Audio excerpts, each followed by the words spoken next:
in this league, you're only a leader if you can play. Is Rayshon Jenkins a leader when he's ranked the 80th best safety out of 88 by Pro Football Focus? I don't know. But a leader's Josh Allen. Where are you, Josh Allen?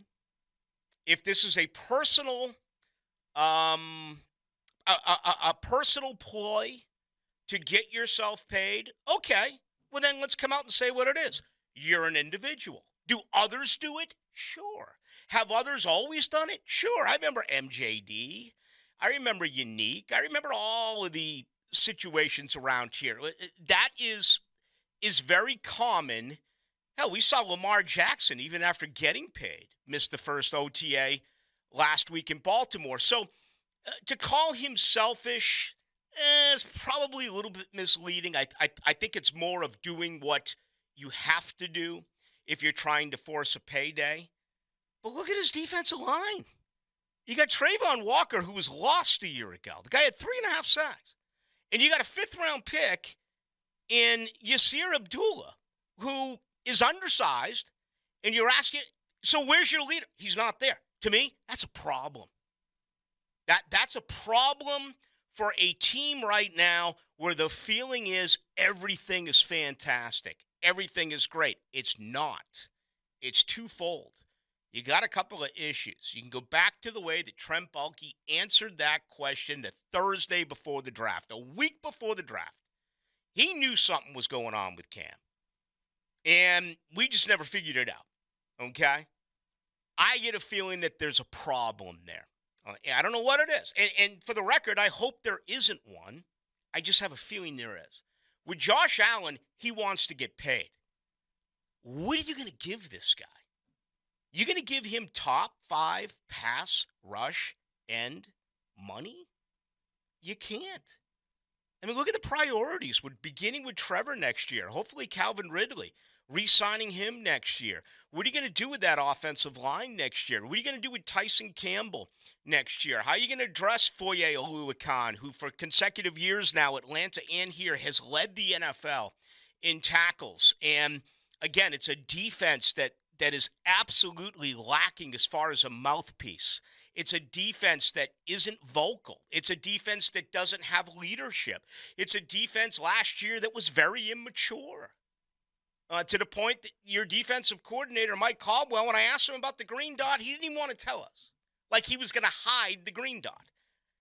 How the hell do you hide the green dot? You can't hide the green dot. So, again, it was young. It was new. It was fresh. You learn from it. It's all going to get better. I think this year Mike Caldwell will tell us who, in fact, is going to wear the green dot on defense. I really believe that. But with Allen being out, to me, I'm actually at the point now, I'd let him go. I wouldn't give him his money.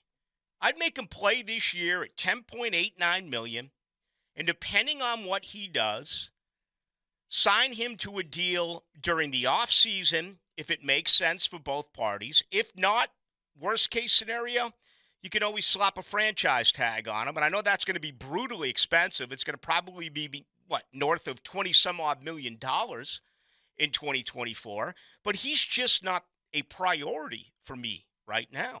This football team is going to have to outscore opponents.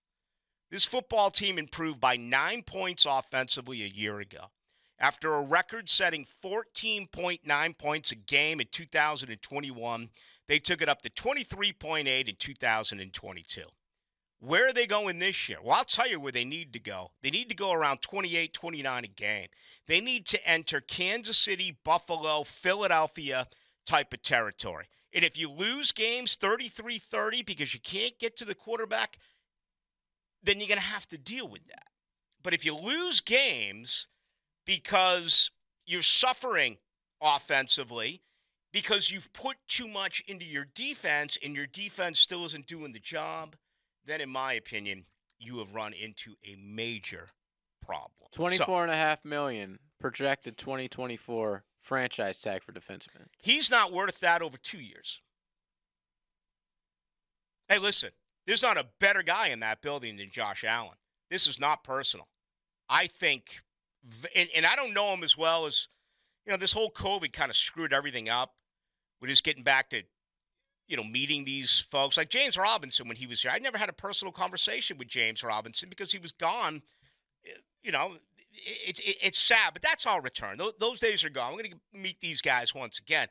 It's not personal. It's about business. You're going to have to make some tough decisions here. Jacksonville, I thought last year, spent way too much on defense.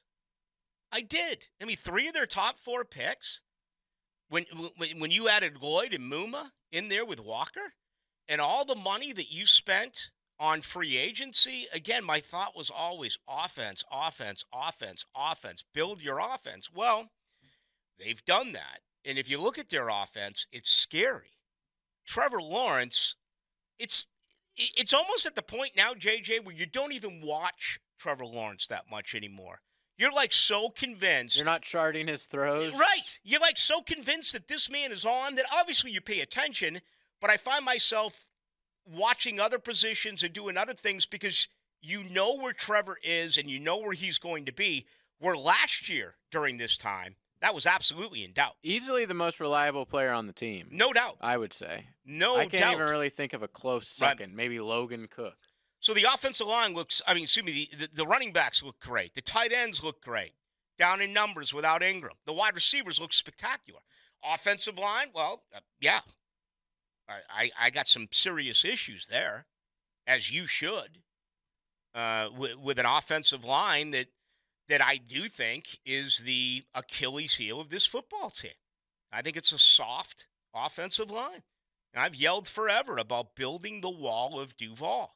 Give me 5 offensive linemen that don't shower, that don't brush their teeth, that are just disgusting, mean, filthy individuals. And I want them to be the best in the league. I mean, where do you rank this offensive line? Seriously. 28th, 29th at best? That's what the analytics tell us. That's what everyone else tells us. You as a fan, you may try to take it a step farther. So that's where you are right now. You got an untested left tackle, right tackle, and with Josh Allen not there, you have Trayvon Walker on one side, and I guess Yasir Abdul on the other. Man, to me, that's 3 out of 4 spots. 2 protecting your quarterback, the other 2 getting after your opponent's quarterback. That right now is a serious question mark. Massive. So, anyway, views from today's practice with the Jaguars. Overall, it's still really good. It is. Just those issues right there need to be taken care of sooner than later.